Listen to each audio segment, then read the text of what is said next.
Yeah, we're really proud of the bounce back on Saturday. Obviously the Thursday game was disappointing, did not go the way that we would have hoped. It was a rough week for us, being out. Starter in JMac, obviously she does so much for us on and off the ball.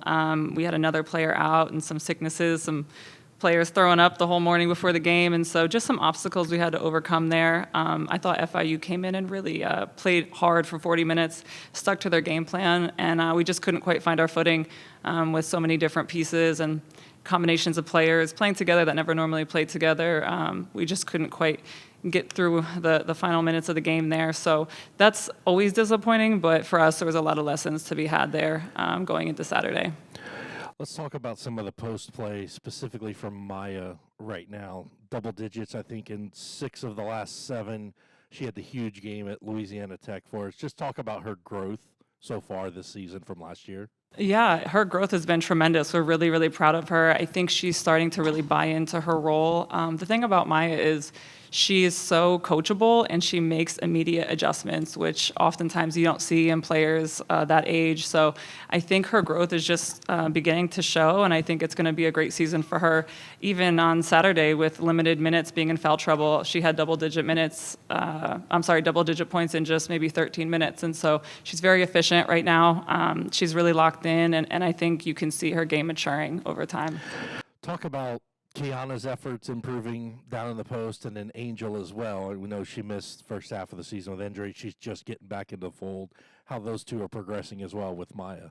Yeah, so, Angel's had quite a few setbacks that are out of her control, but the thing about her is she just keeps at it every single day. We work out every day before or after practice, even on game day, and that's how Angel is. She'll just keep chipping away, and then, eventually everything starts to come into place for her. And so I think she's in the beginning stages of that breakthrough for her, and she's been really working hard, and we're excited to have her available now to play. And Kiana too, she's adjusting to her role, and as Michaela's been out, she has a new role with us as well. And so I think she's starting to really kind of find her niche. You mentioned JMac a second ago. Talk about how valuable it is to have her coming back for her 5th year and doing what she's doing, leading this team. You mentioned not having her Thursday, was a big loss for us, but then coming right back in Saturday and helping us get a win. Yeah, I think you can see the difference in the 2 games. She's really a steadying force for us. Just her poise and her maturity. She's definitely our floor general, and I think steadies the pace for us and keeps everybody relaxed and in control. So having her back is a huge difference maker. We're obviously thrilled that she came back for her 5th year. She's a crucial piece of what we do, but we've had a lot of other players step up and contribute and kind of take some of that pressure off JMac, so that's been great. And of course, we have to talk about Deja, Player of the Week, averaged 29 points last week. Kara's mentioned it several times, how she progressed late in the year to really help us down the stretch, and she's clearly carried it over this year. Talk about Deja being Player of the Week and what she's done so far this season. Yeah, I think Deja is showing that she's one of the best players in this conference. Night in, night out, doesn't matter the type of game, she's able to perform. The thing about Deja is she's been playing great offensively, but she also always has a tall task defensively. She's often guarding the best player. On Saturday, she had to guard number 2, one of the best guards, the whole night. So she's having to do a lot on both ends of the ball. The thing that I love about Deja is she is very poised all the time. If her first couple shots don't fall, she doesn't get a couple calls, you won't see her effort change, you won't see her attitude change. She just kind of stays the course. And I think that maturity in her game is really starting to shine, and it's helping in her numbers. Clearly, she's been playing really, really well. I was going to mention the defense, too, maturing from beginning of the year to where it is now.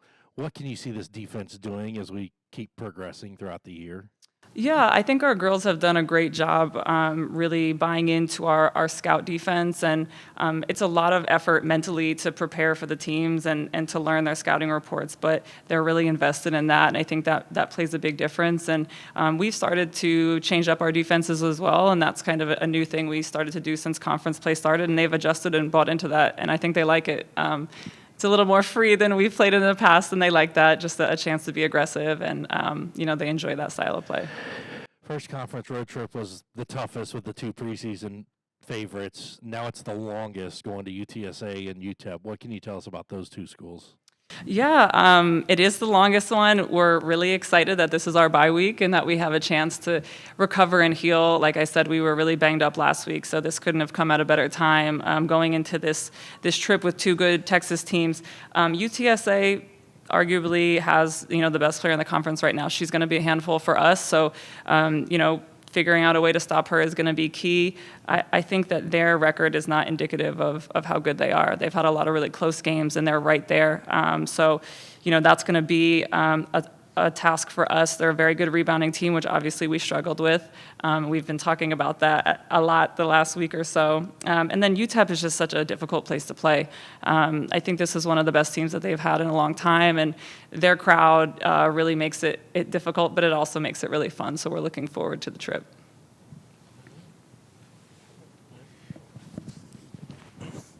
How do you think you guys are going to utilize the short break you guys have before the next game?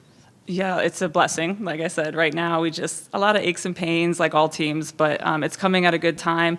We just need to find that balance of allowing some players to heal and rest while other players are getting more reps, and it kind of opens up that opportunity for some of the other players to get more practice in, get more reps in each drill, and gives some of our older players a chance to recover and heal, and so we're ready to go for this big swing trip.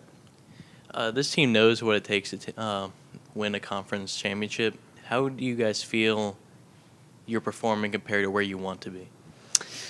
We're never satisfied with losing, right? So we split last week and the week before, but for us, we really try to focus more on the process. Ever since Michaela went down, we've just been talking about giving 1% more, getting 1% better each day, and so we are very process oriented, and that's what we've been preaching to the girls. And for us, we think if we can string together weeks and weeks of 1% better each day, then the results will take care of itself. But we feel really good about where we're headed. We think we're on an upward trajectory. You can tell a lot of people are starting to contribute, and I felt like Saturday things really came together as a whole, and it was a solid team win. So we feel good about where we're at. We're excited about the improvement that we're making with individuals and as a team. So just one game at a time for us. And so far this season, is anyone that stands out, not on the stat sheet, but off the stat sheet, either on or off the court, anyone who just really goes unrecognized in what they do? I think our players are so unique, and they all sort of fill different roles. I think Deja's stats obviously are speaking for themselves, but I think that her maturity and her poise is really helpful for us in practice. Practice can get monotonous a lot of times. It can be really hard. We've been on them a lot, and she just is very steady, and I think that that's been helpful for some of our younger players to see when coaches are on them and they're on your tail and they're in your face. You just have to receive it as coaching, and I think she's been a good example for them. And J-Mac as well. She's been in this program for so long. She knows how to play for Kara, and she knows how to take the coaching, and I think that's been a good example for some of our younger players as well.